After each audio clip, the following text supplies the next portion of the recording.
Hola a todos, bienvenido a este conversatorio de IDEN Mentorías, los desafíos de estudiar una maestría en el extranjero.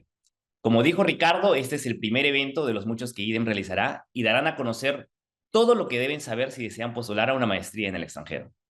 Según el Council of Graduate School, la mayoría de postulaciones a maestrías en los Estados Unidos provienen de estudiantes internacionales. Como verán, la competencia por ingresar es compleja. Por ello es importante armar una buena postulación y precisamente de eso hablaremos el día de hoy. Hoy me acompañan tres grandes profesionales, cada uno proviene de diferentes ciudades y antecedentes académicos. Sin embargo, todos comparten una experiencia común: haber estudiado una maestría en una universidad top a nivel mundial, ser grandes profesionales y ser grandes personas. Esperamos que esta charla sea de su agrado y que juntos podamos aprender de la valiosa experiencia académica y profesional de estos ponentes. Antes de empezar, les voy a pedir a cada uno de los panelistas que pueda presentarse brevemente, quizá comentando su nombre, dónde trabajan y dónde han estudiado. Si les parece bien, propongo iniciar con Renzo, seguimos con Lourdes y finalizamos con Joswil. Adelante, Renzo. Muchas gracias, Alonso. Muchas gracias por la invitación. De verdad que es una oportunidad extraordinaria para compartir un poquito de esas grandes experiencias que todos hemos tenido. Yo soy Renzo Luna, soy vicepresidente legal en Credigor Capital. Yo estudié el pregrado en la Universidad Nacional de San Agustín de Arequipa y tuve la extraordinaria oportunidad de estudiar una maestría en Georgetown University Law Center, una maestría en Derecho con especialización en Mercado de Valores. Muchas gracias, Renzo. Lourdes. Muchas gracias, Alonso, y a todo el equipo de IDEM por la invitación. Estoy súper contenta de estar en este evento junto a ustedes y por darme la oportunidad de interactuar con personas que están interesadas en estudiar una maestría fuera. Soy Lourdes Castillo, egresé en la Universidad de Piura, en Campus Piura, y luego tuve la oportunidad de estudiar una maestría en Derecho Tributario Internacional en la Universidad de Nueva York. Actualmente me desempeño como socia del despacho tributario del estudio Rodrigo Elías y Medrano Abogados. Muchas gracias, Lourdes. Joswil. Hola, ¿qué tal? ¿Cómo están? Saludo a todos. De verdad, igual, mucha felicidad de poder transmitir un poco la experiencia que tengo y de verdad que con mucho entusiasmo de que les sirva a las personas que estén viendo ese video y que estén pensando en hacer una maestría, ya sea afuera o en el Perú, ¿no? Esperamos que los vayamos a convencer de hacer la maestría en la universidad que realmente quieran, ¿no? Yo estudié economía, soy economista por la Universidad Nacional de San Agustín en Arequipa y también soy administrador por la Universidad Católica San Pablo en la misma ciudad. Tuve la suerte también de hacer una maestría en la Universidad de Oxford en Inglaterra, en Saïd Business School, que es la Escuela de Negocios de Oxford. Actualmente soy el Chief Investment Officer en Profuturo AFP. Y bueno, y adicionalmente tengo otra fundación también que se dedica a la promoción de estudiantes de provincia, que se llama Red, ¿no? Y bueno, eso sería todo. Muchas gracias. Perfecto. Tremendo lujo para IEM tener grandes profesionales como ustedes. Así que vamos con las preguntas siguiendo el mismo orden que hemos utilizado ahora. La primera pregunta es: ¿en qué momento de su vida decidieron estudiar una maestría en el extranjero y cuáles fueron las razones que motivaron esa decisión? Comenzamos con Renzo nuevamente. Gracias, Alonso. Sí, a ver, mi experiencia es un poquito particular porque y probablemente, como Lourdes lo comenté, yo estudié en provincia, yo estudié en una universidad nacional. De hecho, cuando estudias en provincia tienes una experiencia particular que probablemente tus oportunidades no sean tan grandes en términos de expectativas y de especialización. Yo me arriesgué a apostar por una especialización de mercado de valores probablemente en Arequipa no es tan común. Y me moví de cuando acabé la universidad a Lima para estudiar esa especialización, trabajar y un poquito fomentarme y capacitarme en esos temas.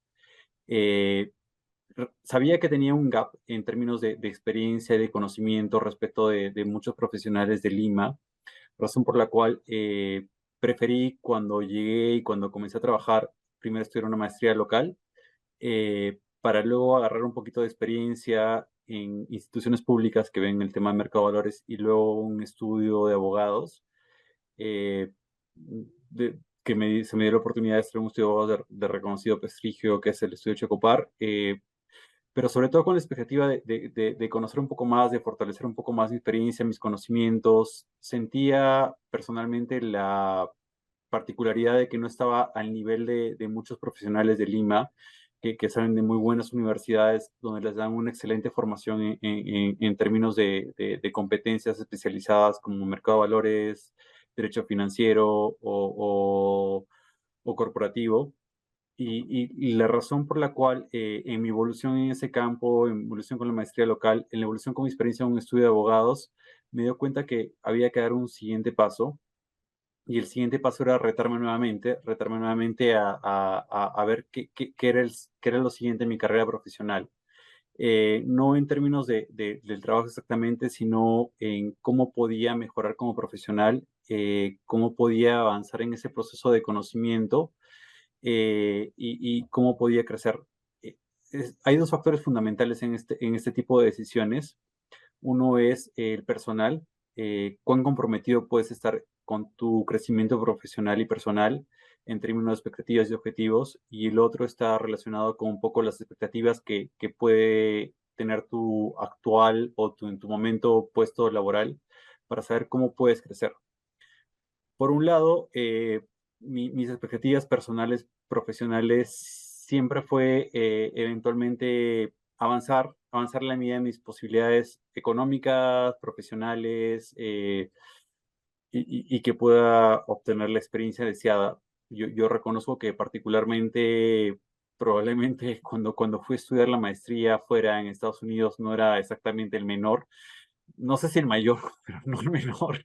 Entonces, realmente la decisión fue un poquito tarde, pero fue un poquito tarde en términos de decisión, en términos de experiencia, en términos de conocimiento, en términos de evolución y claramente en términos económicos, que creo que es un factor que no se puede dejar de evaluar, eh, pero era una decisión que era en un momento en el que estaba en los treinta y tantos, 31, 30 años, que tenía que tomarla porque la visualizaba en términos de mi crecimiento profesional en una carrera competitiva, como es el derecho financiero, era el siguiente paso para avanzar en ese proceso.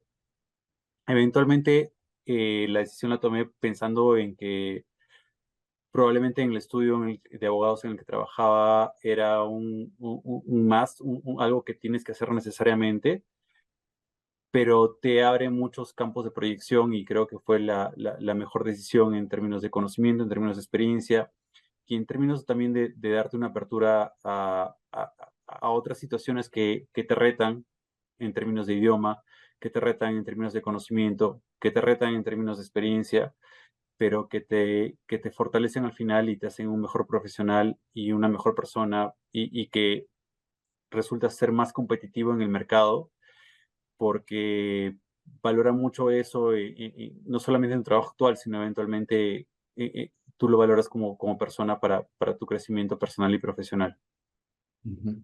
Excelente, muchísimas gracias. Lourdes, la misma pregunta, ¿en qué momento de tu vida decidiste estudiar una maestría en el extranjero? ¿Cuáles fueron los factores que te motivaron a tomar esa decisión? Muchas gracias, Alonso. Como les comentaba, yo egresé de la Universidad de Piura, estudié Derecho en la Universidad de Piura, en Campus Piura, y gracias a mi director de estudios tuve la posibilidad de practicar en un estudio de abogados hasta donde ahora trabajo. Y desde que empecé a ver temas de derecho tributario, me gustó muchísimo el área, pero desde que empecé a trabajar en temas de derecho tributario, decidí que quería hacer una maestría en derecho tributario y que quería hacerla no en Perú, sino que quería hacerla fuera, porque quería tener esa posibilidad de, uno, hacer una maestría especializada en algo que realmente me apasiona, me gusta y que es lo que veo día a día y que me motiva día a día a seguir adelante. Entonces quería una maestría especializada y yo creo que esa es una de las ventajas que te da el poder salir y estudiar en el extranjero porque vas a poder encontrar la maestría en el campo específico que tú quieres, ¿no? Que te apasiona. Y eso era uno de los primeros retos que tenía. Quería hacerlo desde que estaba trabajando en mis primeros años y evidentemente tenía como que todo un plan de trabajo para lograr la meta de poder viajar y hacerlo, Creo que como razones, hay diversas razones. La primera es la profesional que les comentaba, que puedes tener esa especialización en el área que tú deseas conocer con mayor profundidad. Pues, en mi caso, por ejemplo, pude conocer un derecho tributario diferente, no en un país parecido al nuestro, sino que fui a Estados Unidos y pude estudiar derecho tributario en un país de common law, que me pareció súper interesante. Además, te da el beneficio de tener una red de contactos importante. La maestría te permite hacer amigos de todo el mundo. En mi caso, tenía, en mi maestría éramos como que 28 alumnos de 16 países distintos.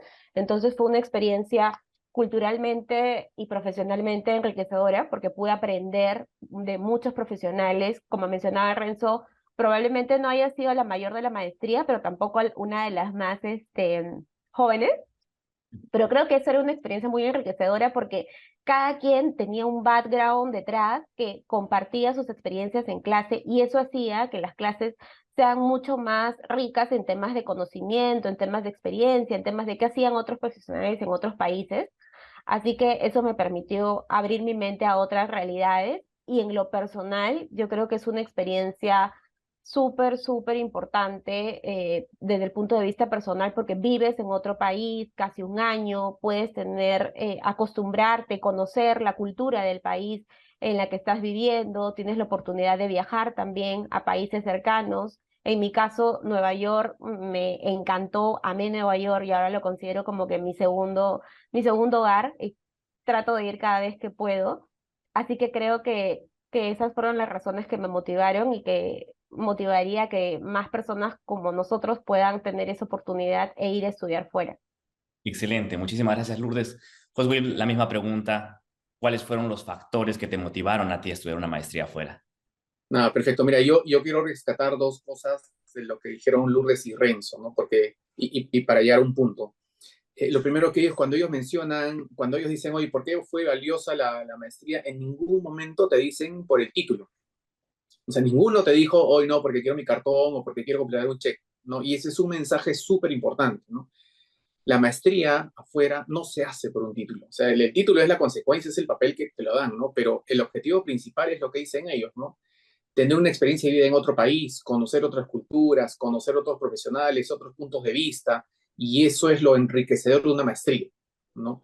Y el otro punto también que quiero rescatar de lo que mencionó Lourdes y Renzo, es que en particular para nosotros, los que estudiamos en provincia, los que vivimos en provincia, la idea de hacer una maestría en el extranjero es lejísima, es muy lejana, ¿no?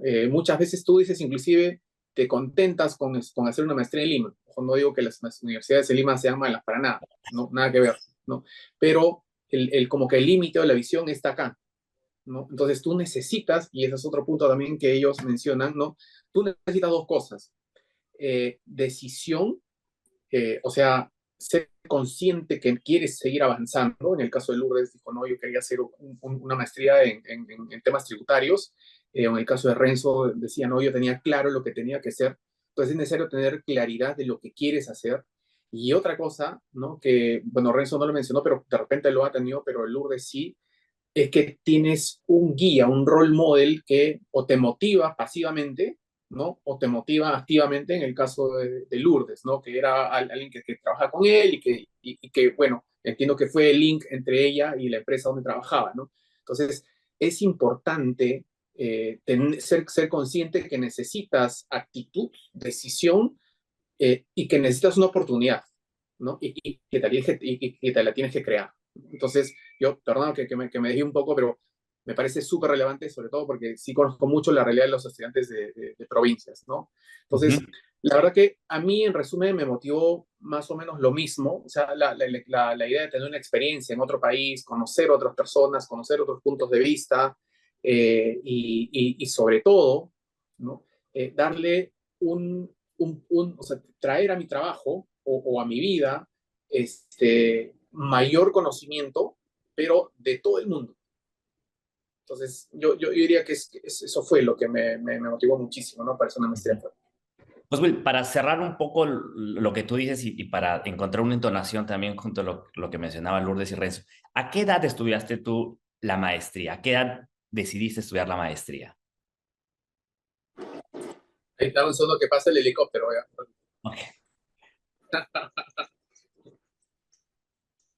Ok, No se escucha aquí. ¿no se escucha? No.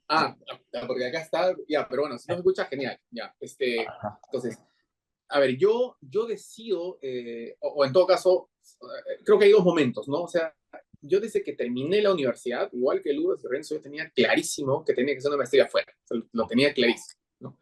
Ajá. Pero de ahí pasaron tantas cosas, y en mi caso, por ejemplo, yo ya tenía familia, ¿no?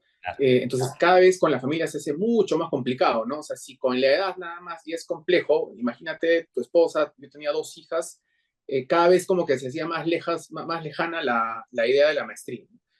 Pero el 2018, finales del 2018, comencé a ver que mis amigos que estaban en mi mismo nivel profesionalmente, todos comenzaban a irse a hacer la maestría, mis jefes ya habían regresado de hacer la maestría, entonces yo dije, oye, o sea, como sea, lo tengo que hacer, ¿no? Entonces, a finales del 18 es cuando digo, mira, tengo que comenzar a postular el 19.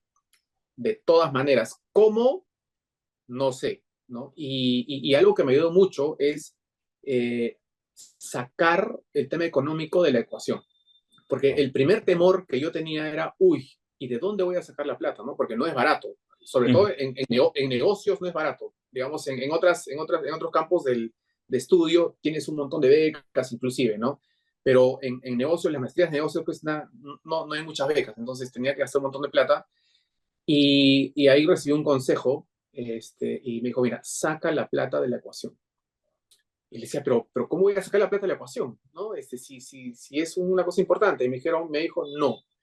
¿Por qué? Porque la plata siempre va a faltar, siempre va a ser un problema. Entonces, no importa, primero ingresa, ¿no? Entonces, para mí eso fue como que sentí que me quitó 2 toneladas de peso encima y comencé a ver todo sacando la plata de la ecuación. Y ahí es cuando todo cambió para mí, ¿no? Entonces, yo sí fui de los mayores en la maestría. Yo me fui a los 34 años, sí, más o menos 34 años, 35, miento, 35, 36 me fui. O sea, sí, yo era de los más viejitos en la maestría y con familia y con todo, ¿no? Entonces, ingresé felizmente a la universidad y bueno, de ahí, claro, fue una tortura conseguir la plata, pero la verdad que al final se consiguió, ¿no? Entonces, yo creo que ese sería otro mensaje, ¿verdad? Saquen la plata de la ecuación, porque siempre va a faltar. De acuerdo, de acuerdo. Y regresando a ese tema de factor edad, quizás me gustaría complementar diciendo que a veces creo que los criterios de edad son diferentes dependiendo la región de donde uno es, ¿no? En América Latina, la gran mayoría de postulantes tiene años de experiencia. De hecho, yo no conozco o conozco muy pocas personas que han terminado el pregrado e inmediatamente se han ido a hacer su maestría a una universidad súper top, ¿no? Es muy parte de nuestra cultura trabajar algunos años, tener años de experiencia. Por eso tengo muchos amigos que han hecho la maestría conmigo acá de América Latina de 32, 33 años, 34 años, súper normal. Pero si nosotros nos comparamos, por ejemplo, con los asiáticos, ¿no? Ashley, mi novia, es de Malasia y ella hizo su maestría a los 21 años en China y su segunda maestría la hizo a los 23 años aquí en Nueva York. Entonces, claro, si nos comparamos con ellos es una dinámica completamente diferente, ¿no? Pero siempre hay una riqueza en hacer una maestría con cierto tiempo de experiencia. Y hacia eso voy con la siguiente pregunta, ustedes han postulado a maestrías sumamente competitivas. No es que tú postulas y estás dentro, ¿no? Es un proceso de admisión, hay mucha competencia. ¿Ustedes creen que la experiencia que han tenido les sirvió? ¿O qué otros factores ustedes dirían fueron los determinantes para que la universidad donde ustedes han estudiado los admita? ¿Cuáles creen que fueron esos factores tan relevantes y que ustedes podrían aconsejar a otros para que también se esfuercen en tenerlos? Renzo, podemos comenzar contigo. Sí, gracias, Alonso. Yo creo que sí, lo que comentas es muy cierto.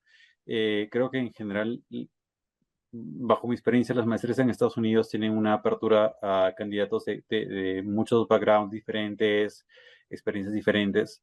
Pero creo que las universidades en Estados Unidos valoran mucho la experiencia, el conocimiento, la formación o un poquito el tema también social que puedes tener.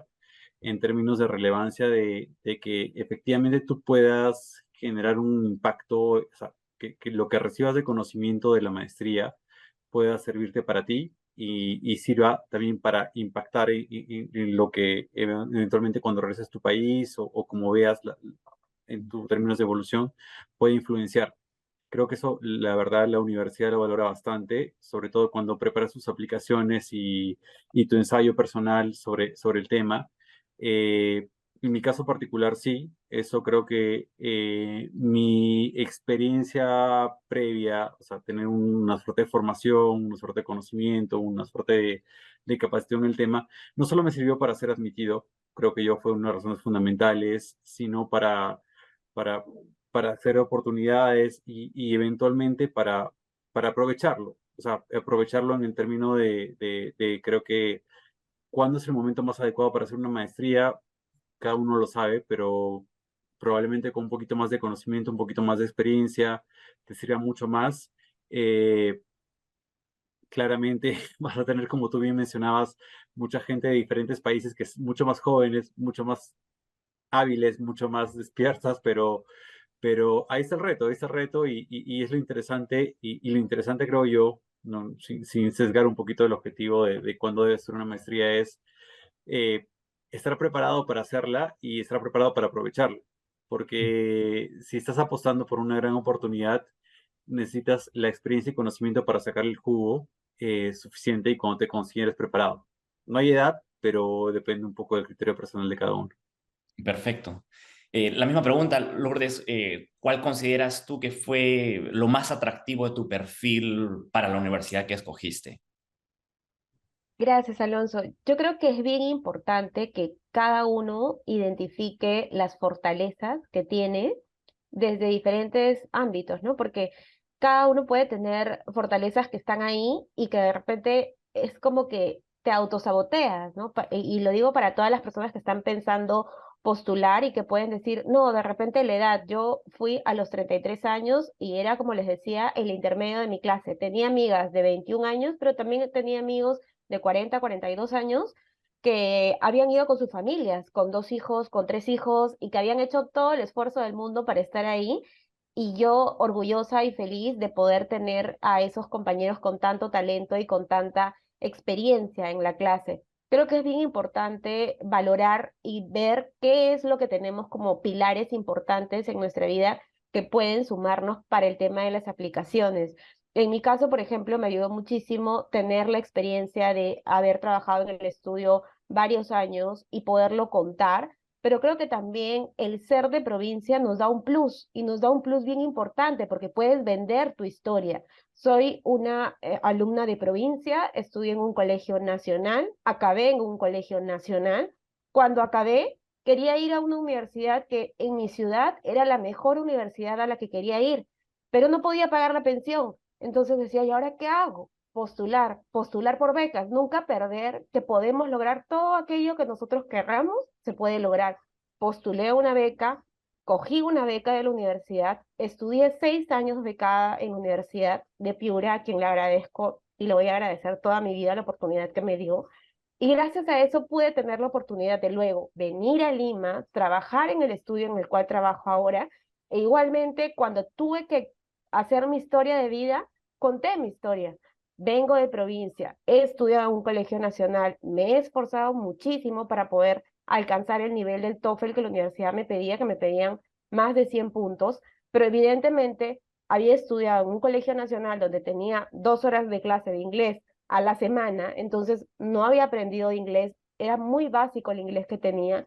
En la universidad pude tener acceso a clases y evidentemente pude llevar cursos de inglés, pero no me bastaba, así que me tuve que preparar muchísimo para eso. Y todas esas etapas, todo lo que vives, es muy importante que lo sepas trasladar y que lo sepas contar en tus cartas de aplicación, que sepas contar tu historia. Yo creo que eso es bien importante.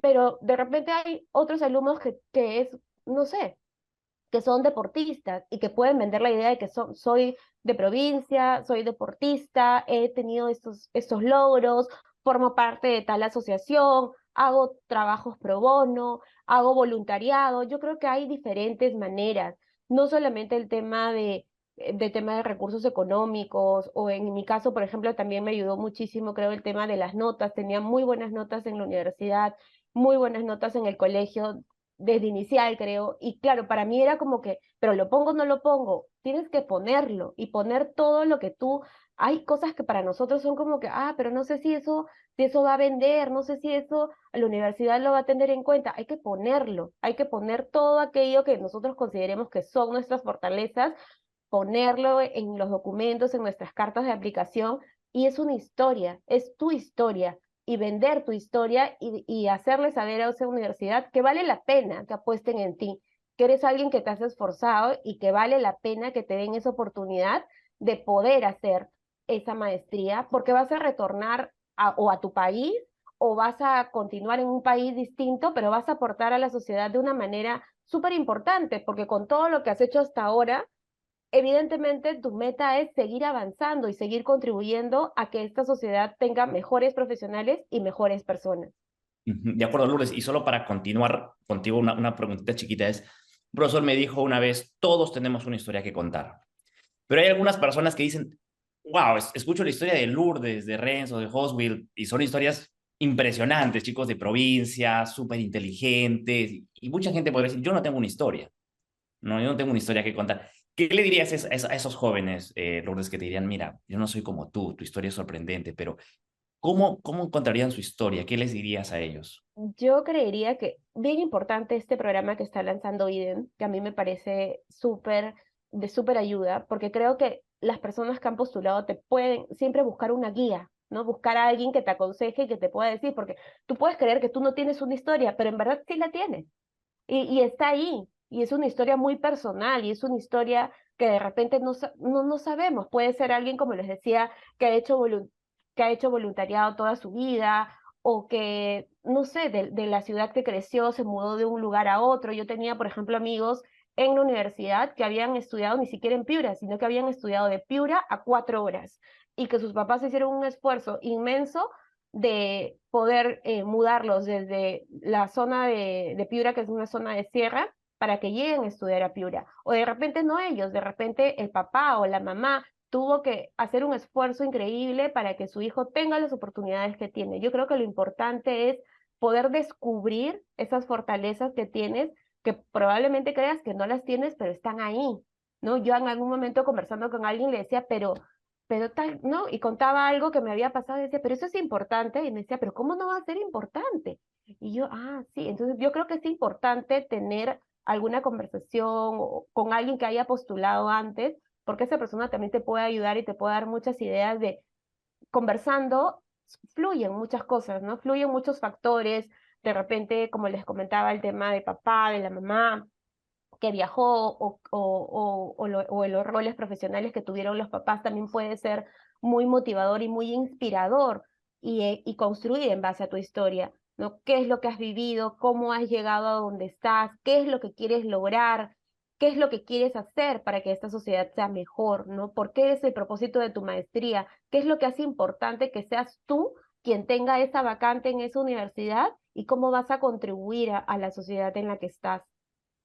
Perfecto, perfecto, Luz, muchas gracias. Hoswil, la misma pregunta. ¿Qué consideras que fue lo más atractivo de tu perfil para que Oxford te aceptara? Perfecto, la verdad que Lourdes y Rezo siempre me la dejan bien difícil, pero bueno, voy a intentar, voy a intentar. Este, a ver, yo creo que estas universidades a las cuales nosotros hemos postulado y bueno, y gracias a Dios nos han admitido, son universidades que quieren cambiar el mundo. Ujú. No son universidades que simplemente quieren llenar sus clases y ganar plata. No, estas universidades ni siquiera les interesa ganar plata porque tienen fondeo de otros lados, ¿no? El propósito de esas universidades es cambiar el mundo.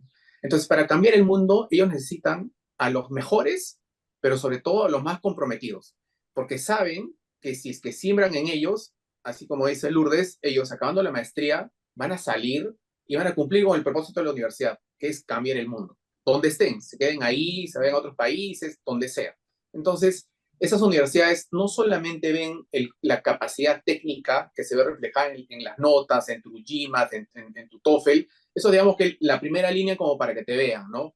Un TOEFL de 110 para arriba y un GMAT de 720 para arriba, ¿no? Entonces, cuando tú logras esas dos cosas, estás, digamos, estás al costado de la mesa, ¿no? Y el siguiente paso, que es el más decisivo, es lo que también decía Renzo y Lourdes, ¿no? Tu historia de vida, ¿no? Y eso es súper, súper, súper importante, ¿no?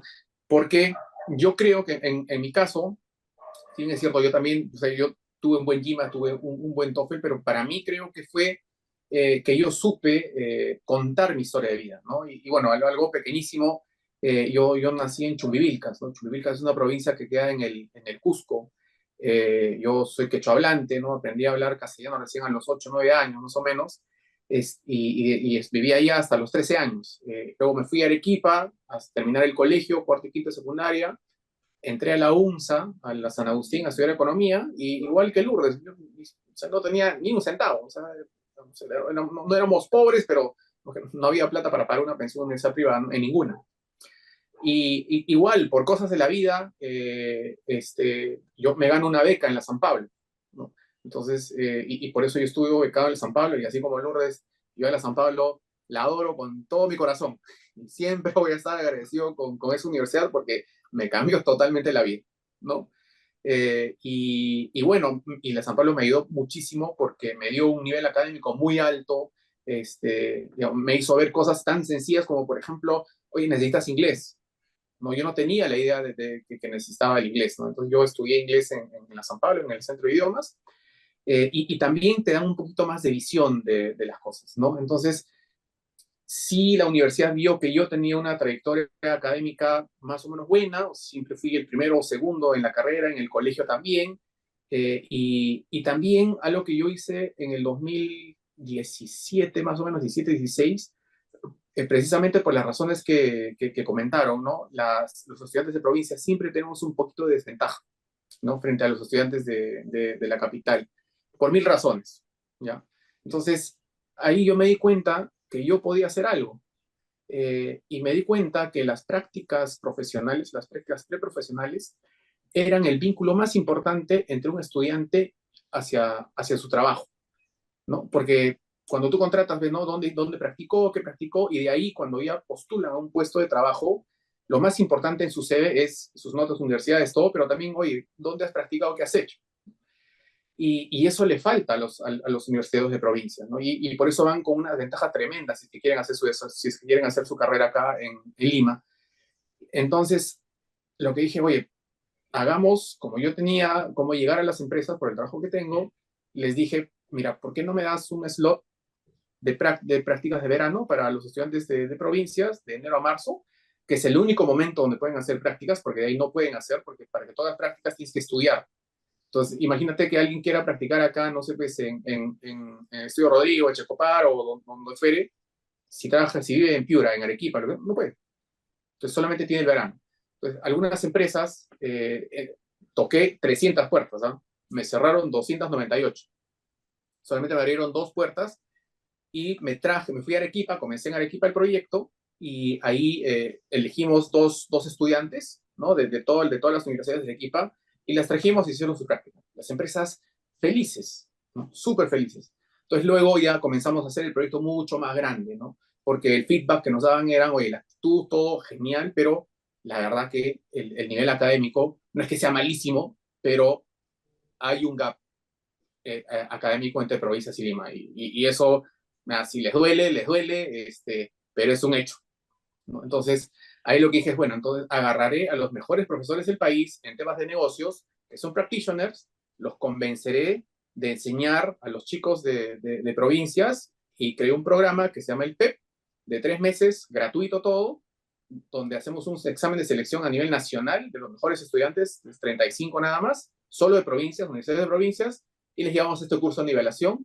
y a los mejores se van a hacer prácticas en empresas de Lima, en las mejores empresas, ¿no? Entonces, esa es la fundación que yo hice, que se llama RedPro, que es Red de Desarrollo Profesional, y fue mi forma, no es que fue, es mi forma de retribuirle a la sociedad todas las oportunidades que me ha dado, porque, claro, la San Pablo me dio la oportunidad, la San Agustín también, el colegio, en general yo me siento una persona muy afortunada, ¿no? Demasiado afortunada, porque sí he tenido varias oportunidades, o de repente yo he sido capaz y he estado listo siempre para las oportunidades, pero siempre han estado ahí. ¿no? Y siempre decía, oye, yo tengo que hacer algo para que haya más chicos como yo, como Lourdes, como Renzo, que de repente no tienen la oportunidad o no la ven o por alguna razón no explotan, no crecen, ¿no? Y bueno, fundé esto que nació de una cosa chiquita y se hizo bastante grande, ¿no? Y yo creo que es eso lo que vio la universidad en mí, ¿no? Que yo tenía, mucho hambre por crecer académicamente, por crecer profesionalmente. De hecho, en mi carrera, hasta el momento, digamos, he logrado la responsabilidad que cualquier persona sueña cuando hace asset management, ¿no? O sea, ser el CIO de un fondo de inversiones para alguien que le gustan las inversiones digamos, como para un piloto de carreras, ¿no? Estar en la Fórmula 1, pues, ¿no? Entonces, no solamente vieron eso, sino también vieron que yo tenía un compromiso con la sociedad, tenía esa voluntad de servicio, y quería, y ya había hecho delivery de ese giving back que le llaman los extranjeros, ¿no?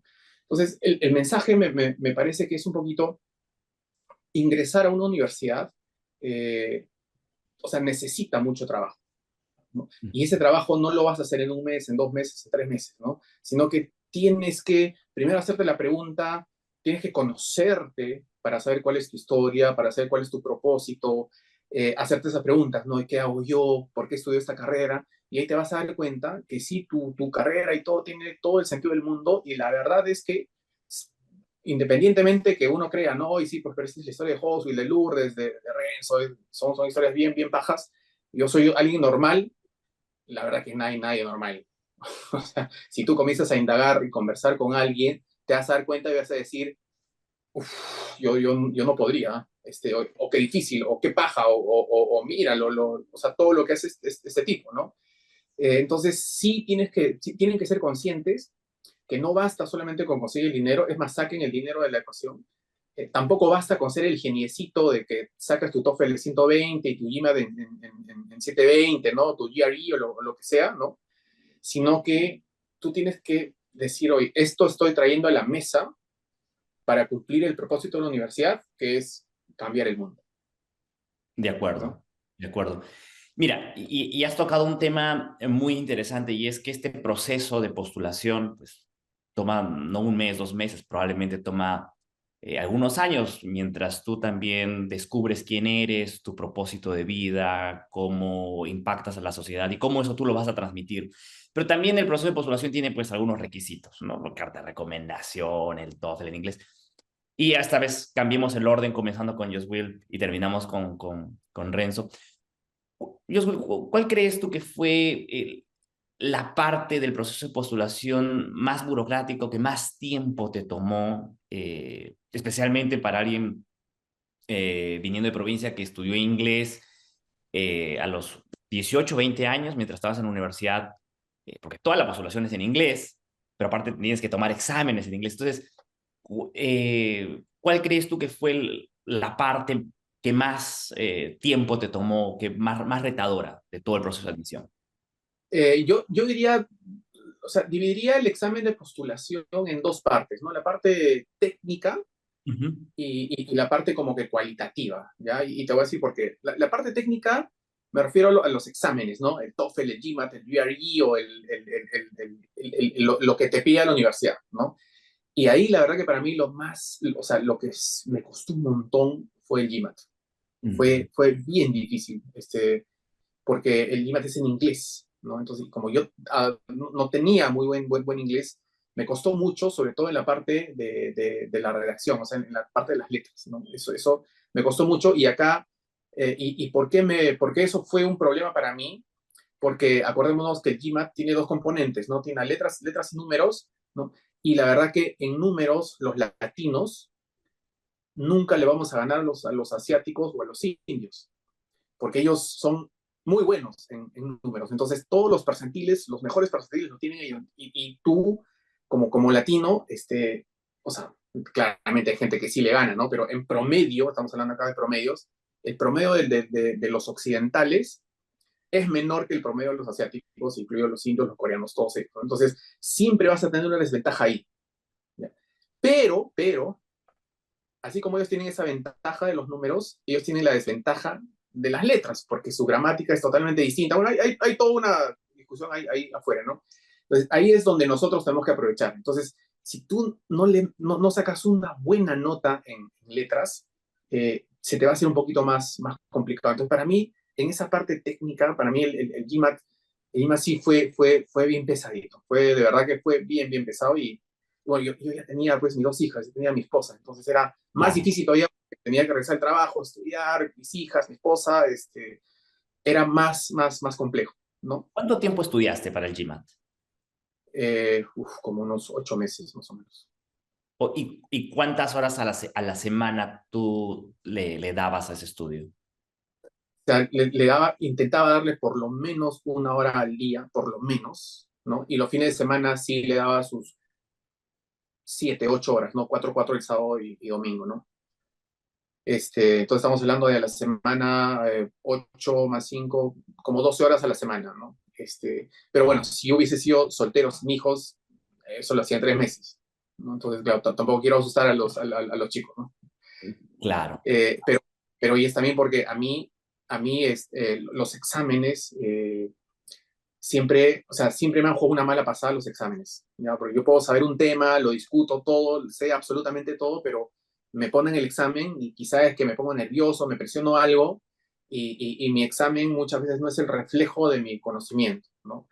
Entonces, es por eso también, en mi caso particular, hizo que yo me preparara mucho más tiempo y me cueste mucho más tiempo también, ¿no? Entonces, y, ¿Y, a- y, cada quien tiene sus particularidades, ¿no? y diste el GMAT solo una vez o...? No, no, lo di como 3 veces. Claro, eso pasa, ¿no? Muchas veces que tenemos el examen, pero la primera vez de repente no es lo que queremos, no hay que desanimarse, ¿no? O sea, hay ahí la opción de seguir haciéndolo, pero excelente, excelente. Entonces, Lourdes, y eso es en la parte técnica, oh, ¿no? ok, perdón.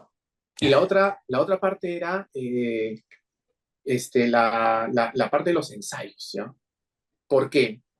Porque cuando yo quise hacer mis ensayos solo, se lo presenté a uno de mis jefes que había hecho y me dijo, no, o sea, esto no va, te podría ayudar, pero no me da la vida, lo mejor es que te contrates o que consigas un asesor que se especializa en eso. Te va a costar, pero va a ser bueno, ¿no? Pero ojo, no es que te va a costar $5,000, o sea, te va a costar algo razonable, no es que es demasiado caro, es algo muy manejable, ¿no? Entonces, cuando yo fui donde esa persona y la persona me hizo lo que estaba haciendo, ya, ¿cuál es tu historia, no? Cuéntame, ¿qué traes a la mesa? Entonces yo comencé y era casi una sesión de psicología, Ya. ¿ya? Porque me preguntaba esto y me decía, y esto, y esto, y esto, y esto. Entonces, yo me acuerdo que ella, porque era una mujer, me dijo, mira, el problema que yo tengo usualmente es que las personas vienen acá y hay que hacerles la historia porque o no saben que la tienen o a veces la tienen muy poco desarrollada, ¿no? El problema contigo es que tienes demasiado. Vamos a ver cómo lo cortamos ¿Cómo y cómo borramos hacemos algunas partes? exactamente, ¿no? Y eso fue bien complicado porque, claro, tampoco podías mandar el speech, ¿no? De que sí, hoy, no, yo soy muchacho provinciano, o sea, tampoco, ¿no? Porque me decía, oye, Claro. tampoco te vayas a ese lado, ¿no? Sino que sé bastante balanceado. Y mira, utiliza este tema, y el inglés es pues súper distinto. Una cosa es contar una historia en castellano y otra totalmente distinta contarla en inglés, y no vale eso de que haces en castellano y después lo traduces, ¿no? O sea, lo tienes que pensar y hacer en inglés, ¿no? Y eso de ahí me costó bastante, ¿no? Pero me ayudó muchísimo también. Entonces, yo diría que sí, o sea, el GMAT y los ensayos fueron bien difíciles. No son sencillos, pero tampoco son imposibles. Excelente, excelente. Muchas gracias por tu respuesta. Lourdes, en tu caso, ¿cuál crees que fue la parte más retadora de todo el proceso de postulación?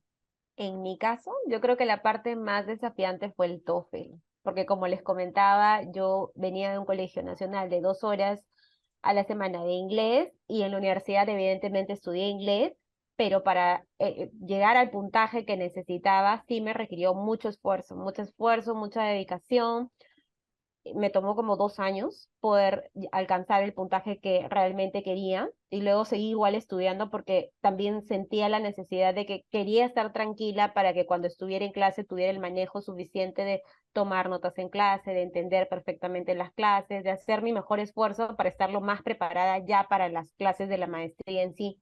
Así que fue todo un proceso y a los que están en este proceso lo que les podría decir es, puedes dar el examen 1000 veces hasta que alcances el puntaje deseado. Yo lo di varias veces.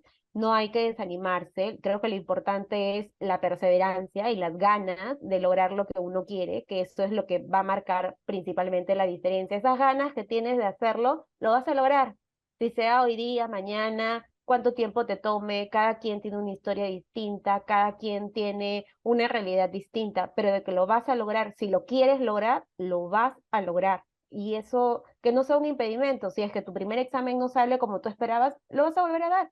Te preparas, lo vuelves a dar y lo vas a conseguir. Es cuestión de tiempo. Yo creo que ese es un mensaje importante. Para mí fue algo desafiante, pero que siempre tuve ese ánimo y esa convicción de, ya, ahorita no, pero lo voy a volver a dar en tanto tiempo y lo voy a lograr.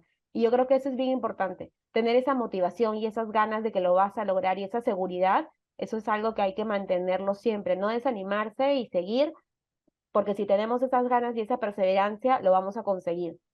Y el otro punto que coincido con Joswy, que me pareció también súper importante, es el tema ya de la preparación de los documentos, porque creo que de por sí el trabajo, tú tienes un trabajo, una responsabilidad diaria y evidentemente tienes familia, ¿no? En mi caso también tengo a mi esposo, entonces evidentemente tienes que distribuir tu tiempo entre tu trabajo, tu tema personal y distribuir también y dedicarle un tiempo suficiente para preparar todos los documentos y prepararlos con anticipación.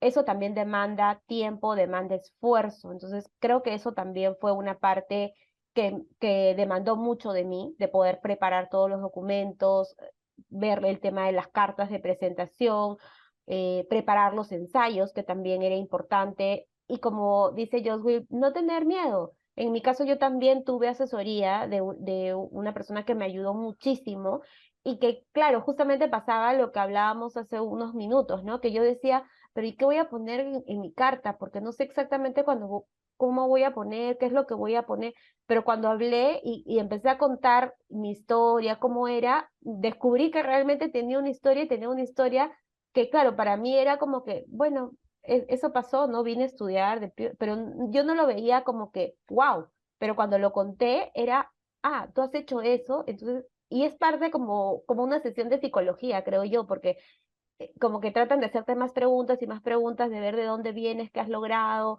y creo que eso es bien, bien importante, ¿no? Sí es cierto, te demanda tiempo, te demanda también recursos, porque evidentemente a veces estos servicios te van a costar definitivamente, pero yo creo que vale totalmente la pena para lograr la meta que tú quieres. Excelente, excelente, Lu. Renzo, en tu caso, ¿cuál fue la parte más retadora de este proceso de postulación? Muchas gracias. Y creo que complementando un poquito lo que decía Josué y Lourdes, yo creo que lo diferencia en dos momentos. Uno es el momento en que tomas la decisión, porque creo que la idea la puede haber tenido desde probablemente desde que salí de la universidad, pero el momento en que tomas la decisión en serio, y yo la había postergado también un par de años, temas familiares, temas personales, temas de trabajo, la vas postergando a veces porque estás en tu zona de confort, te mantienes, te dices, está yendo bien, será necesario, no será necesario estudiar la maestría, te lo cuestionas, pero llegas a un punto en que dices, sí, debe ser, tomas la decisión y te encaminas. Y creo que me complemento mucho con lo que decía Lourdes.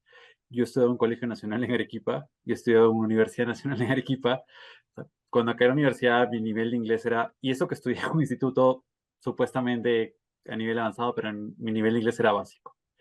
Cuando tomé la decisión de estudiar la maestría, me tomó en serio, un año y medio estudiar bien el inglés con clases particulares, muchos sacrificios, y creo que lo que mencionaba Lourdes es muy importante. Hay muchos sacrificios de por medio, y no es imposible negarlos porque hay muchos sacrificios de vida personal, vida profesional.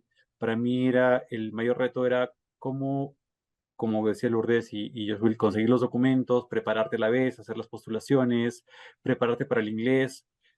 Eh, los últimos meses antes, cuando llegabas a los deadlines de la universidad, era como un breakdown o sea, yo estaba en un proceso de que tenía el deadline, digamos, en diciembre y estaba en agosto y daba cada 2 meses, cada 2 semanas el TOEFL y no llegaba. Cada 2 semanas, cada semana me escribía para el TOEFL y no llegaba y no llegaba y era cada 2 semanas de frustración, o sea, llegaba el resultado normalmente 2 días después, ya no me acuerdo, pero era una frustración cada 2 semanas y matricularte para el siguiente examen. Creo que lo di 5 veces o 4 veces para llegar a la que me pedía Georgetown, en verdad, pero es un poquito de motivación. Para mí fue lo más retador, eso, entre dedicar el tiempo, porque creo que cada uno quiere seguir siendo responsable en su trabajo, tiene compromisos personales, hay sacrificios de por medio, entonces es un compromiso profesional y emocional y personal, porque tienes que adecuar tu entorno, adecuarte a ti y dirigirte hacia un camino, y por eso creo que es importante lo de tomar un momento en que tienes que tomar la decisión, porque cuando tomas la decisión sabes que va a haber momentos difíciles, sabes que, o sea, yo lo digo, y creo que cada vez ya mis resultados del TOEFL que no pasaba, llamaba a mi mamá y le decía, no, o sea, no voy a llegar, no voy a llegar, no voy a llegar a lo que me pide la universidad, así que de repente veo otras opciones, no sé, o sea, porque claro, para mí el inglés fue el primer impedimento, el tiempo, que no podía dedicarle tanto a Claro. hacer ese esfuerzo y de verdad es bien retador, es una etapa emocional bien comprometida, pero creo que todo lo que viene después es súper gratificante. Ujú. Y Renzo, tú dijiste que estudiaste inglés por año y medio. Ujú. ¿Ese año y medio que tú estudiaste inglés fue solo para el TOEFL o fue como una especie de nivelación en el nivel de inglés y después estudiaste para el TOEFL? ¿Cómo fue esa Ambos, dinámica? ambos, porque cuando yo empecé la preparación, o sea, Ujú, definitivamente, o sea, tú empiezas la preparación porque probablemente muchos de nosotros tengamos experiencia estudiando en institutos o en centros de formación de inglés, ujú. pero te das cuenta cuando empiezas un poquito las clases ya particulares que tu nivel de inglés no era exactamente el que tienes en un grupo donde no participas mucho y lo que exige un TOEFL o un IELTS. Entonces, necesitas un primer momento de nivelación y un segundo momento ya de preparación mucho más avanzada. eh, y, y te exige mucho más tiempo, mucho más dedicación. Y sí, es un complemento, dependiendo de tu nivel de inglés nuevamente, pero en mi caso sí fue un tema mucho más retador. Correcto. ¿Y estas clases que tú tuviste para el TOEFL específicamente, fueron con un profesor particular o fueron una academia? No, fueron con un profesor particular, o sea, eh, un poquito de los dos al principio, pero fueron con un profesor particular porque creo que cuando estás con un profesor particular te da mucho más la oportunidad de que puedas hablar más, porque, por ejemplo, mi principal problema no era exactamente escribir o leer en inglés, sino mi principal problema era saber pronunciar y hablar bien. Y creo que ese fue el tema en que trabajamos bastante, porque, o sea, escribía y leía bien, pero el hablar, escuchar, es un tema de práctica.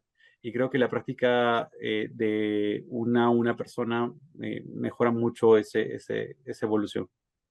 Ujú, perfecto. Y al final es la perseverancia, chicos, los que los ha llevado a lidiar con ese tremendo reto, ¿no? Que puede ser el inglés, las cartas.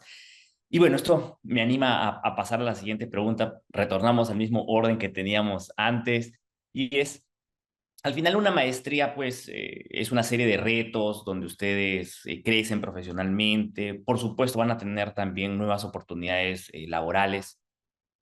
En su caso, ¿qué sucedió después de que ustedes terminaron los estudios? ¿Ustedes vieron algún beneficio directo, indirecto de sus estudios?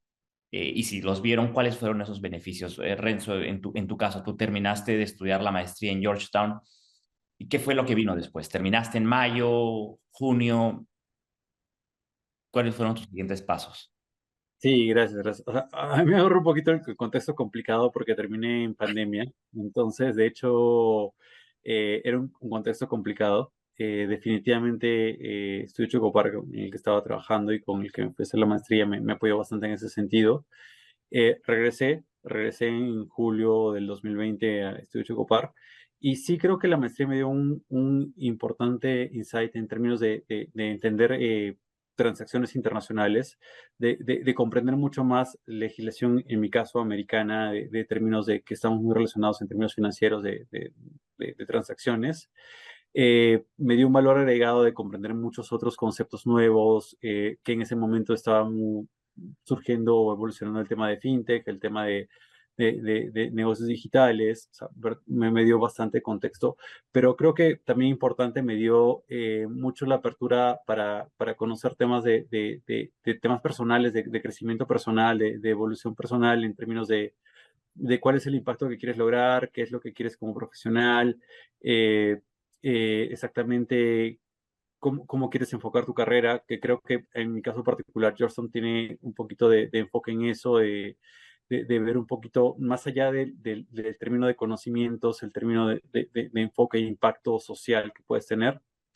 Y lo que me hizo particularmente reevaluar es un poquito la proyección de mi carrera, o sea, seguir creciendo, pero ver un poquito dónde va el crecimiento profesional de acuerdo a mis necesidades, a mis preferencias y a mis conocimientos.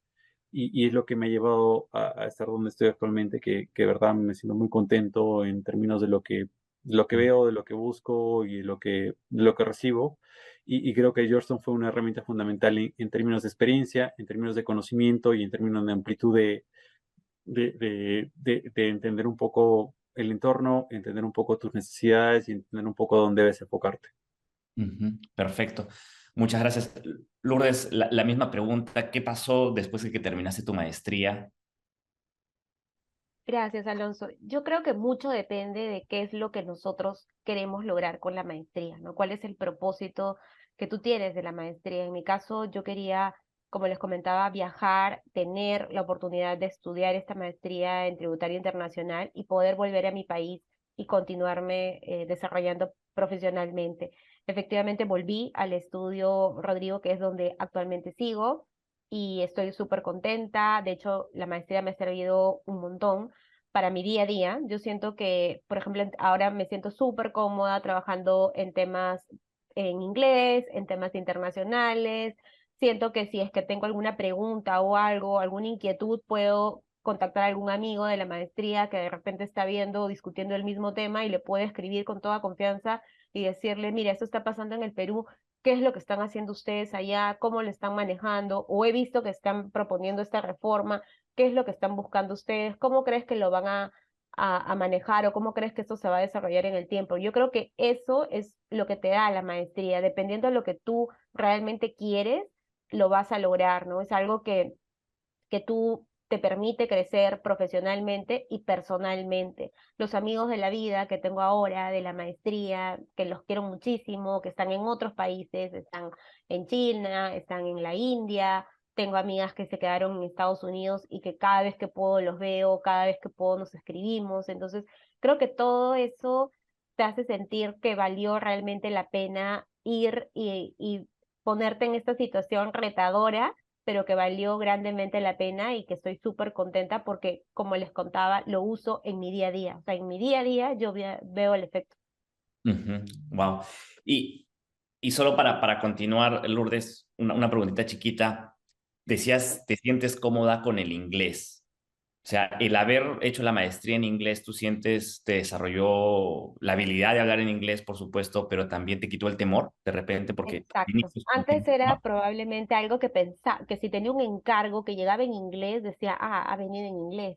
Pero ahora es como que llegó, ¿no? Ahora es como que ya está bien, o sea, simplemente ya no es un issue, ya no es una barrera para ti o algo que lo sientas como que, ah, esto me va a demandar más tiempo, más trabajo. No, me siento súper cómoda trabajando con temas en inglés. Veo, de hecho, tengo la oportunidad de tener contacto con clientes internacionales y poder tener esa experiencia tan bonita de trabajar en temas internacionales que a mí me parece súper gratificante y creo que dependiendo de las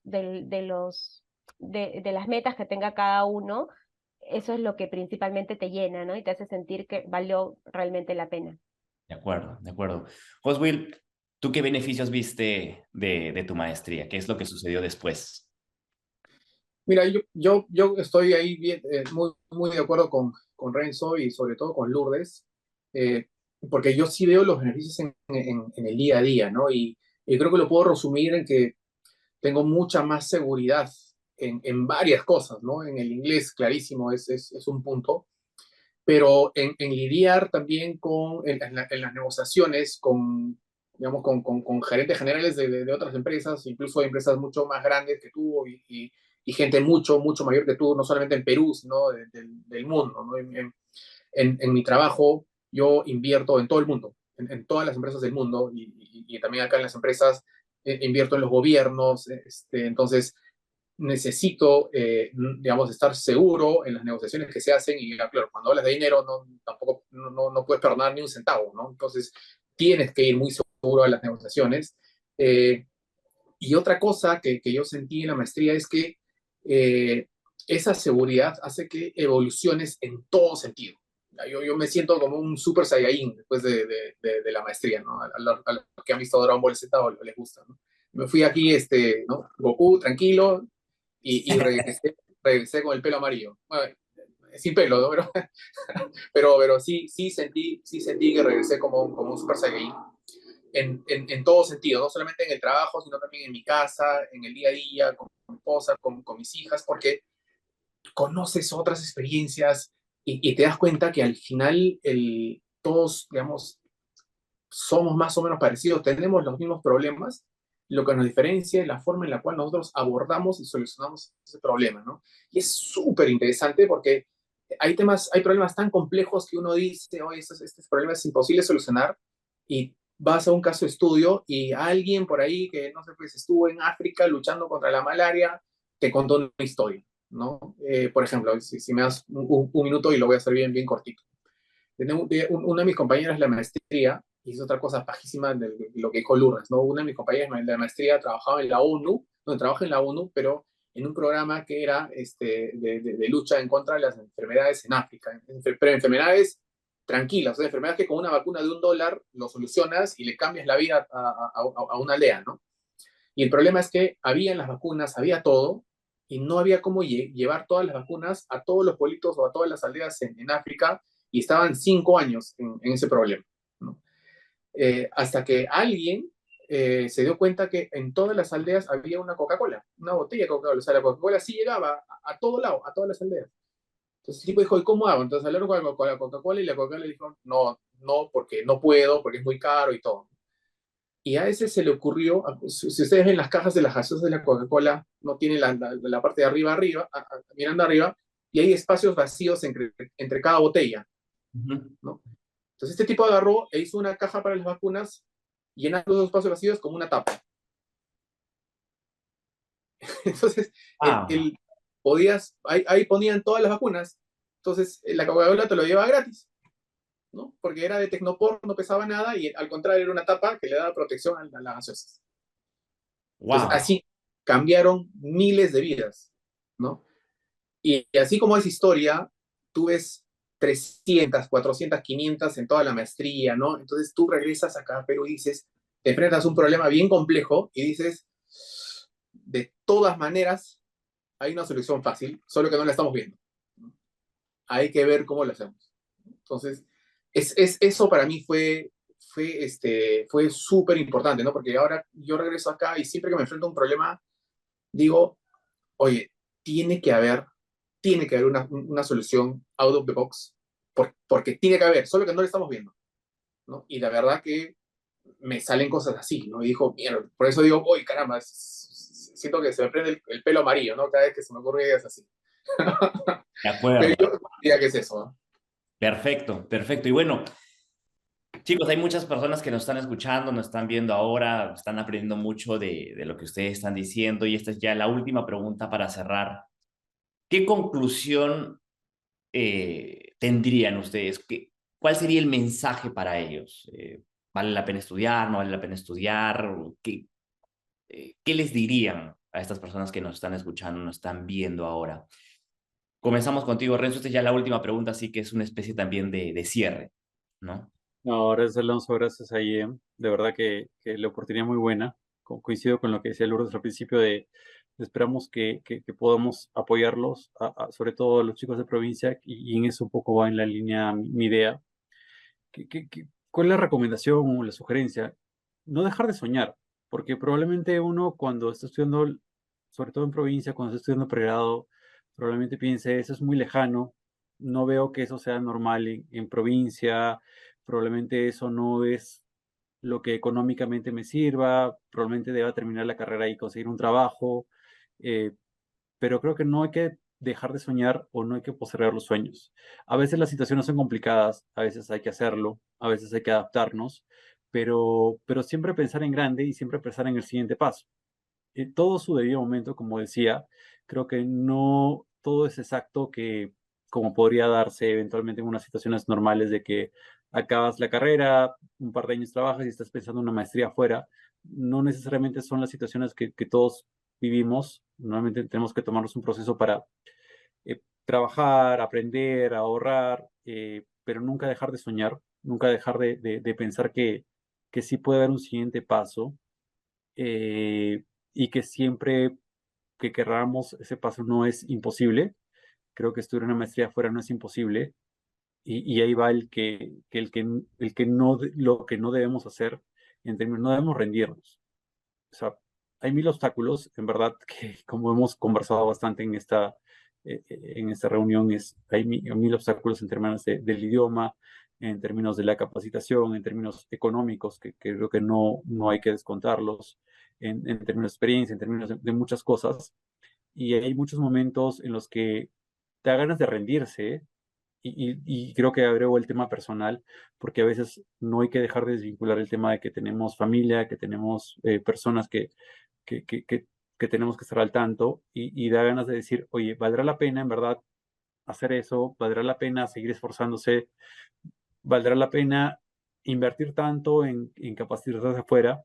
Y se lo cuestiona uno válidamente porque exactamente la situación a veces es complicada, y te da ganas de retroceder o te da ganas de decir, de repente hay un camino alternativo mejor en ese momento, pero siempre hay que pensar con proyección en que, como todo, los sacrificios al final reditúan, y en verdad, o sea, mi sincera opinión es que eso es un sacrificio. Estudiar una maestría fuera es un sacrificio bien grande, en términos personales, en términos económicos, en términos profesionales. Es una apuesta bien importante, pero desde mi experiencia poca personal es una apuesta que reditúa al final en términos, nuevamente, personales, profesionales, económicos, depende, pero en términos personales y profesionales es algo que te reditúa, y al final vas a ver los efectos, y creo que es eso, no, a pesar de las dificultades, a pesar de las adversidades, no rendirse, y si tienes claras las cosas, tomar la decisión y seguir para adelante. Como decía Yodul muy bien, no hay que pensar en el tema económico. En verdad, al final eso se resuelve al final. Sí, sinceramente se resuelve al final.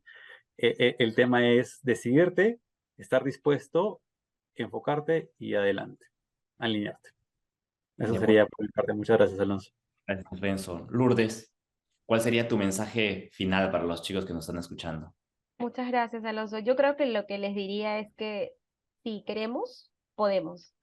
Y que la actitud es todo en esta vida. Si es que tú quieres realmente algo, lo vas a lograr. Vas a encontrar la manera, vas a encontrar el camino. Si una puerta se te cierra, buscarás maneras de lograrlo, te reinventarás y verás otras posibilidades. Pero si tú realmente lo quieres, lo vas a lograr. Y creo que ese es el mensaje más importante que hay que tenerlo en cuenta.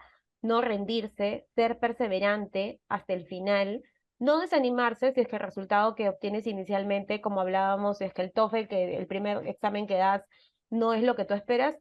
O sea, como tú, somos miles, a miles nos ha pasado eso. Y no te puedes rendir por eso. Lo importante es que tengas esa actitud de seguir y de querer más y de continuar en ese propósito que tú tienes. Lo que creo que es bien importante para todos los que están en este proceso es que puedan, por ejemplo, identificar las universidades a las que quieren ir, como decían Renzo y José, sacar el tema del dinero de la ecuación. Primero es importante identificar la universidad, qué es lo que realmente queremos, qué programa queremos, ver el tema del tiempo, armar un plan, ¿no? Tener un plan, porque evidentemente demanda mucho esfuerzo, demanda muchas horas de ponerse a estudiar inglés, a preparar los documentos, a preparar los ensayos, a preparar las cartas, pero yo creo que si somos súper organizados, tenemos un plan de trabajo, quiero postular estos lados, estos son los vencimientos, estar súper atentos, con cuándo vencen los plazos, lo vamos a lograr. Otro aspecto importante también es el tema de las becas, ¿no? Muchas universidades ofrecen becas y hay que estar muy atentos al tema de cuándo son los deadlines para presentar las becas, qué tengo que hacer para poder acceder a una beca, preparar mucho nuestra carta de presentación para la beca, eso es bien importante y hay que tenerlo en cuenta, no dejarlo para lo último o no dejarlo como que, ya, el sábado en la tarde lo hago, no, o sea, hay que tomarnos las cosas en serio y preparar muy bien esas cartas porque si no tenemos el tema del dinero en la ecuación, es importante que podamos acceder a una beca, podamos acceder a facilidades que te pueden dar diversas instituciones, tanto acá en el Perú como en el extranjero. Entonces yo creo que eso es bien importante considerarlo, el tema de las aplicaciones, las fechas, y otro aspecto que también creo que es relevante es que a veces hay un poco de miedo, de temor de contactar a otras personas que han hecho la maestría que nosotros queremos. O no necesariamente el mismo programa, pero en el mismo país, o que te puede dar un consejo. Y se ve como que, ay, no, qué vergüenza, de repente no lo voy a contactar y de repente no me va a responder. Pero no, en la realidad eso no sucede. Si alguien te contacta y te pide que le des un consejo y te dice, mira, mi situación es esta, esa persona lo ha vivido, lo ha pasado, no solamente de manera personal, sino que tiene la experiencia de todos sus amigos que han estado en la misma situación y te puede dar un consejo importante, un consejo valioso, y hay que perder esa vergüenza de tocar la puerta y de preguntarle a alguien cómo hiciste, qué hiciste, y esa persona estoy segura que con todo gusto y con toda amabilidad te va a poder dar un consejo que podemos necesitar.